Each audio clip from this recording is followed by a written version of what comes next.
He reached for a napkin, he wrote down the terms, then we sealed it with shots and a butt at the squire. The vessel was mine, the scribble a pact, fueled by the liquor, but born from my desire to have the ocean my office, to commute while the sun catches fire. Can art really imitate life? If it's documentary theater, the answer is yes. Boundless, an investigative play that explores the life, work, and history of Cape Cod fishermen, opened at Cape Cod Community College last weekend, giving audiences and students alike the chance to experience theater that has a connection to real life. The wave came and just laid us sideways, just smashed her apart. Luckily, the harbor master came and got us out. Boundless first premiered in 2017 at the Cape Rep Theater in Brewster. Tilden Arts coordinator Vanna Trudeau thought staging the play at Four Seas would have a positive impact on the play's performers and the community. I didn't have a chance to see this show when it was produced at Cape Rep, but it was definitely caught my eye, and I really enjoy work that celebrates Cape Cod, gives students an opportunity to really sink their teeth into something different. It's great when they can work with known shows and shows that have this rich theatrical history.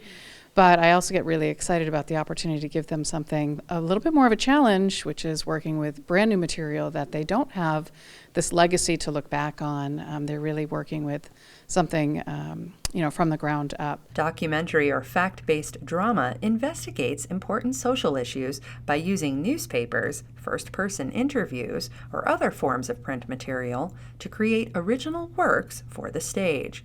Playwright Allison Weller teaches this method and used it to write Boundless. I was sort of trained in this process working with a theater company called The Civilians, and we call it investigative rather than documentary theater, but most of the plays that I've worked on involve an investigation into some question or some aspect of real life, and usually that investigation involves a lot of interviews with actual people. For Boundless, Allison interviewed nearly 40 fishermen and their families, as well as legislators and local advocates. Her research unveiled the story of a struggling industry. Most of the text of this play is is either verbatim taken directly from interviews or based on things people talked about, and I sort of scripted little scenes. And same with the music in the show.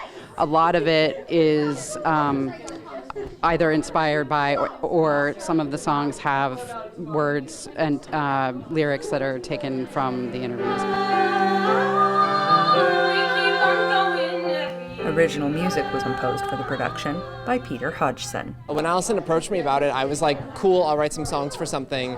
And then the more I got into it and the more I had read the script and the more I talked to Allison about it, the more I was very intrigued by all of those issues. And it was a new type of theater that I hadn't experienced, and I sort of fell in love with the genre of investigative theater. Boundless offers entertainment, education, and insight into the life of Cape Cod fishermen, who often struggle to not only navigate the oceans, but the ever-changing tides of new fishing regulations. And it has a lot to teach locals about the place they call home. Growing up in the Cape, I didn't really know about how much the fishing industry drove this place and how much it's kind of not been eradicated but left due to government regulation and overfishing and all these things that we talk about. To find out that our local cod isn't local cod that they're serving, and to find out how much these fishermen are basically, what's the word I want to use? They're not getting what they deserve. They're not making the money that they should be making. All of these regulations, I never knew there were regulations on fishing. It's not only an original play that people may not be familiar with, but it's an original local play. It deals with our actual community that we live in. We're presenting it in the community where the fishermen live. These are real stories and real issues, and in being involved in this production, I learned more than I ever thought I would about something that really is intrinsically a part of our daily lives. I see it as a love story to Cape Cod, and not only what it has been, but also what it can be, and that both are okay. We are learning and growing and evolving as a community, and I think a piece like this helps us understand our past and think about where we can go in the future. Boundless is playing now through Sunday, November 17th at Cape Cod Community College in West Barnstable. For Cape Media News, I'm Gabrielle Rosson.